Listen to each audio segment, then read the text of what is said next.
Greetings YouTube, welcome back to the Canary channel. I am Marcus, bringing you another video for Cardfight Vanguard Overdress. Now just today, not too long ago, Bulldoze decided to release the full card list for DBT02. It means that longer videos, as well as more work for me to edit. Anyways, I will be including all of those cards in each and every video going forward. But I will not be covering every single card because some cards are just filler cards and they don't bring a lot of value to the deck. So yeah, if there is a card that you think should be in the video talking about the potential combo options as well as tech options, you can always let me know down in the comment section. So as for today's video, of course, we will be going through the card support for Seraph now. First off, we have Aurora Battle Princess Whopper Prune. Her skill is auto. When this unit is placed on rearguard circle, if 5 or more of your opponent's cards are imprisoned in your prison, counter charge 1 or soul charge 3.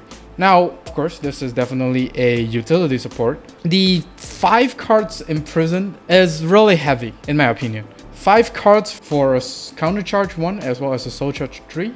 Well, you can always use Bulba Mine and you get soul charge 1 as well as counter charge. So yeah, I'm not sure, man. This feels very heavy. However, with the recent support that we will be talking about later down in the video, may possibly helps with overcoming the requirement for this card.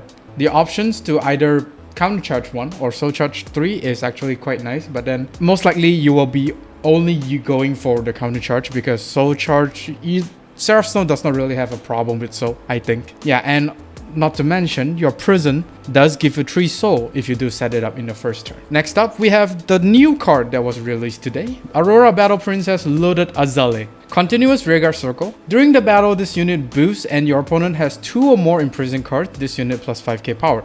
Now, of course, offensive support once again. Her skill is really nice because it does not really cost you anything. No counter blast, no soul blast. It only has a requirement of your opponent needing to have 2 imprisoned card unit, which with the new support for Seraph Snow is gonna be like nothing. I mean, back in the day when we only have the festival, getting 2 imprisoned cards is gonna be very hard if your opponent does not call anything. At most, you only get 1 through the right line skill. But with the recent support, 2 or maybe 3 imprisoned cards is no longer impossible at this point. Yeah, I mean, she also gives Seraph Snow the much needed power boost because out of the 10 decks that we have so far, Seraph Snow is the least powered one, meaning that she does not really have a lot of power as compared to the others. This card does give Seraph Snow a little bit more power in order to do enough damage to end your opponent. Next up, we have Aurora Battle Princess Billate Canary. Auto, when this unit is placed on rearguard circle, choose one of your opponent's imprisoned card in your prison and put it into your opponent's drop zone. Now, I put it there as a defensive support because it basically takes away one of your opponent's key pieces.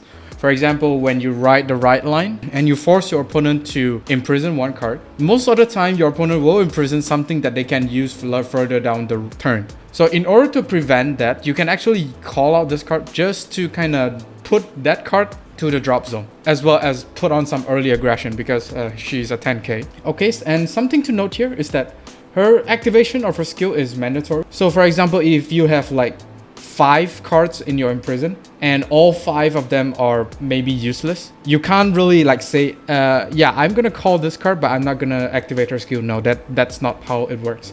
You will still need to choose a card in the prison and discard them. But then, I mean, 5 is almost like overkill. But then, let's say your prison card only has 3 cards and you decided to call her out.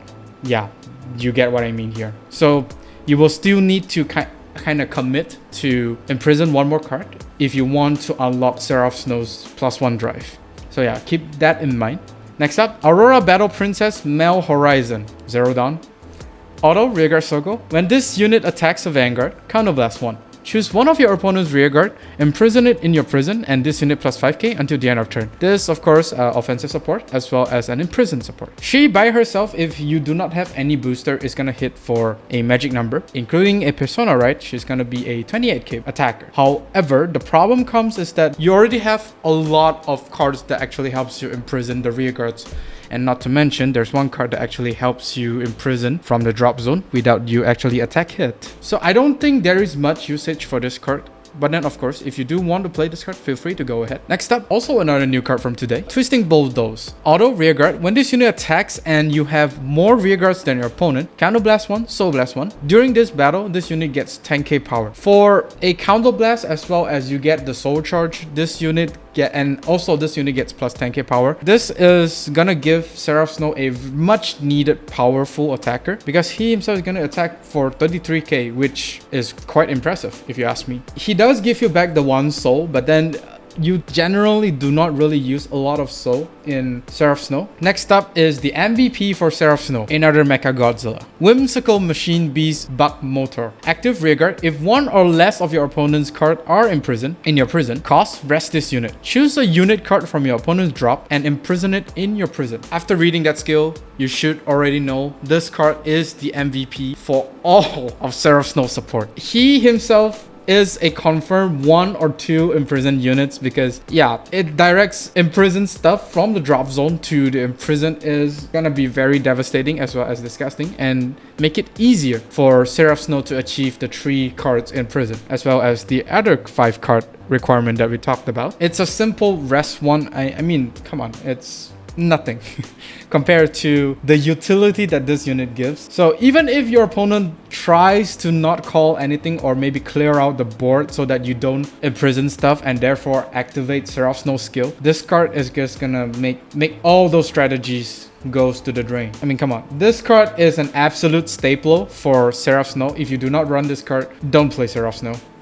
So get it as soon as this card is out. Next, we have an order card, which is also equally disgusting, and it also has a very disgusting long name. So yeah, Moment of Securing Aurora Battle Princess's 24-hour coverage. Yeah, I feel a bit dumb just by pronouncing that name. You pay 1 soul for this card. If your opponent has 4 or more cards, your opponent chooses a card from their hand and imprison it in your prison. Then, if 3 or more of your opponent's cards are imprisoned in your prison, you choose one of your units and it gets 5k power. So not only is you're able to imprison something from the hand, you're able to choose 1 unit to plus 5. So this card will definitely have the full effect out in the early to mid game. All in all, if you're able to call the Mecha Godzilla before, as well as you use the right line grade 2 and this card, you will have a total of 3 cards in the prison. And also do keep in mind that your opponent is able to choose an order card to imprison them in the prison, and it will not go away. Man, Seraph Snow got some really good support, as well as some very disgusting ones. Like the Mecha Godzilla, please run this, else don't play Seraph Snow. Next up, we have the double R, Gluttonic Monster Malnorm. Now this card, his skill is active rearguard once per turn. Cost, discard a set order from your hand and countercharge 1. Now this card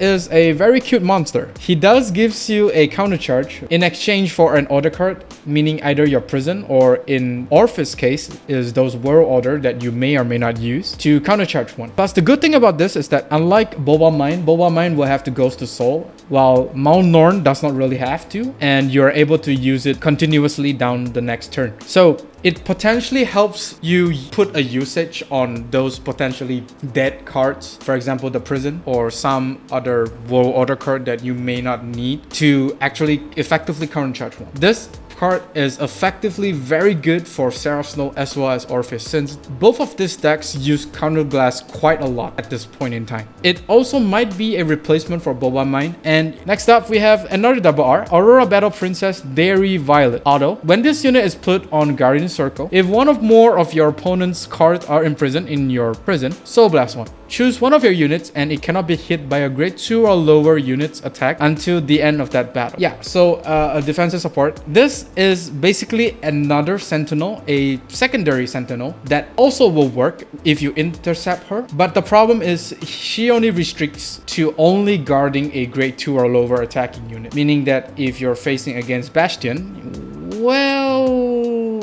yeah, I don't think Bastion players will be attacking you with a grade 2 unit. This unit does have a good downside, but then yeah, I think you're much better keeping this card in your hand, because there is another unit that you would absolutely want to be in your front row. Aurora Battle Princess Perio Turquoise.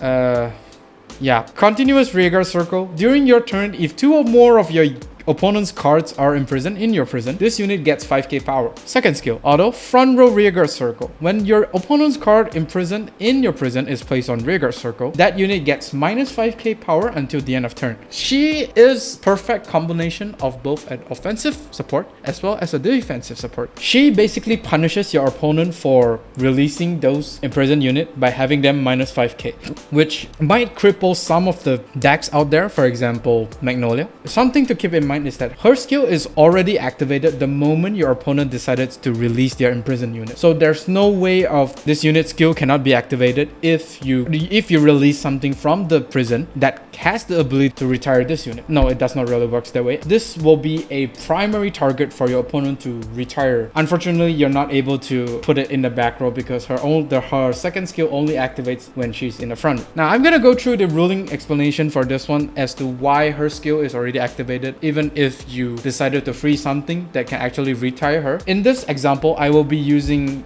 Drag Reader Awaris. Okay, so here is the kind of like scenario that you have. So your opponent has the grade 2 at your front row and you have Awaris in the prison. You pay either Counterblast 1 or Soul Blast 1 to release Alvarez from the prison. Now in this case, since Alvarez is on place and therefore the requirement for Alvarez has been unlocked, the second skill for Perio Turquoise also activated in this case because her requirement states your opponent will only need to release something from the prison for her skill to be activated. Now there are several things that happened here. Both skills will be activated and will go to some sort of a waiting room waiting to be resolved. Now since it is your turn, you as the Dragon Empire player, you have the turn priority to activate your skill first. So meaning that you pay the Counterblast 1, Soul Blast 1 of Alvarez to retire Perio Turquoise. Yes, that is a legit move and you are able to do so.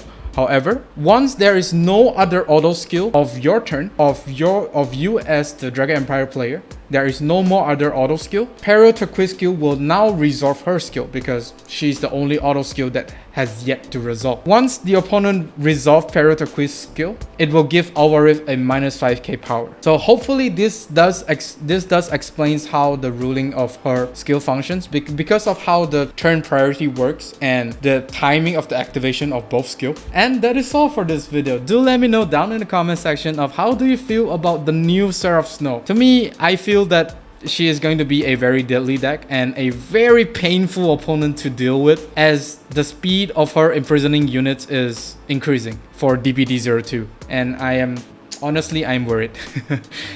Do like and subscribe if you like this video, and do remember to ring the bell notification icon so that you don't miss a video that I upload. With that being said, I'll see you all on the field.